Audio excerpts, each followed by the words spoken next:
तब्दीली आने वाली है, सितारे हरकत में आ गए। मुज़ाकरात में पहली चीज यह है कि केसेस वापस लिए जाएं। मुज़ाकरात में जिसे होना चाहिए था वो जमानत कराने में मसरूफ था। साबिक सदर आरिफ अलवी की मीडिया से गुफ्तगू। बानी PTI समेत कैदियों की रिहाई का मुतालबा, कोई रियायत नहीं, कानूनी हक मांग रहे हैं। अदालतों पर दबाव के खिलाफ हैं, चाहते हैं अदालत आज़ादी से फैसले किए जाएं। असद कैसर की मीडिया से बातचीत, हुकूमत को एक बार फिर गैर कानूनी करार दे दिया। मुज़ाकरात से अलग नहीं हुआ, हाई कोर्ट में पेशी के बायस गुज़िश्ता रोज बातचीत का हिस्सा न बन सका। उमर अयूब का अपने खिलाफ गैर कानूनी केसेस के खात्मे का मुतालबा। कौम नतीजा खेज मुज़ाकरात की ख्वाहिशमंद, लेकिन कामयाबी की उम्मीद नहीं। शेख रशीद अहमद ने भी 9 मई और 26 नवंबर वाक़यात की जुडिशल इंक्वायरी की हिमायत कर दी। कैदियों की रिहाई से मुल्क में बेहतरी की उम्मीद का इजहार। आने वाले चंद हफ्तों में हुकूमत पर आलमी दबाव बढ़ने की पेशगोई। वज़ीर-ए-आज़म की ज़ेर सदारत वफाकी काबीना का इजलास जारी। PTI से मुज़ाकरात समेत सियासी और माशी सूरत हाल पर गौर, एजेंडे में शामिल। दहशतगर्दी के हालिया वाक़यात पर भी काबीना अरकान को ब्रीफिंग दी जाएगी। सुन्नी इत्तेहाद काउंसिल ने 26वीं तरमीम के खिलाफ सुप्रीम कोर्ट में दरख्वास्त दायर कर दी। तरमीम गैर आइनी, गैर कानूनी और नाकाबिल अमल है। दरख्वास्त में मौक़िफ़। इस्लामाबाद में वफाकी वज़ीर दाखिला मोहसिन नकवी से वफाकी वज़ीर खालिद मकबूल की मुलाकात।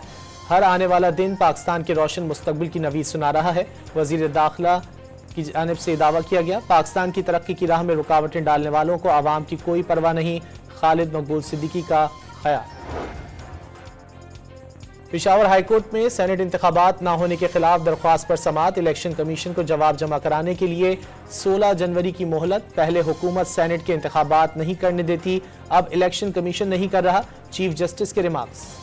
यूरोपीय यूनियन के बाद अमेरिका और बरतानिया ने भी फौजी अदालतों से 25 मुजरिमों को सजा पर तशवीश का इजहार कर दिया। पाकिस्तान की खुद मुख्तारी और कानूनी अमल का एहतराम, मगर फौजी अदालतों से आम शहरियों को सजाओं में शफाफियत की कमी है।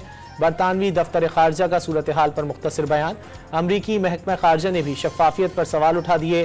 अंदरूनी मसाइल हल करना जानते हैं, किसी बैरूनी मदाखलत की जरूरत नहीं। तर्जुमान दफ्तर खारजा का रद्द अमल। कराची में इंटर इम्तिहानात साल अव्वल के नताइज का ऐलान आज किया जाएगा। Pre medical, engineering, science general, arts private, commerce और होम इकनॉमिक्स ग्रुप शामिल। तलबा इंटर बोर्ड की वेबसाइट से नताइज मालूम कर सकेंगे। कराची के इलाके कोरंगी 2.5 नंबर लासी पाड़े के करीब घर से एक खातून समेत 5 अफराद बेहोशी की हालत में मिले, अस्पताल मुंतकिल। MQM पाकिस्तान आज मुहाजिर कल्चर डे मनाएगी। शहर के मुख्तलिफ मकामात पर इस्तकबालिया कैंप कायम। आयशा मंजिल पर कायम मरकजी कैंप में आतिशबाजी। शहर भर से रैलियां आज गवर्नर हाउस पहुंचेंगी। जलसे के लिए बड़ा स्टेज तैयार। इसराइली फौज की गजा में दीर अल बलह समेत दीगर रिहायशी इलाकों में बमबारी। मजीद 50 फलस्तीनी शहीद। कमाल अदवान अस्पताल पर भी ड्रोन दाग दिया। हमले के 20 अफराद शदीद जख्मी। इसराइल ने हमास के हमलों में अफसर समेत अपने 4 फौजियों की हलाकत का एतराफ़ कर लिया। और मुल्क के तूलो अर्ज में शदीद सर्दी की लहर जारी। स्कर्दू में पारा -17 डिग्री तक जा गिरा। ज़ियारत में -7, कोयटा में -3 डिग्री रिकॉर्ड। मरी में गुज़िश्ता रोज़ बर्फबारी के बाद आज सूरज निकल आया।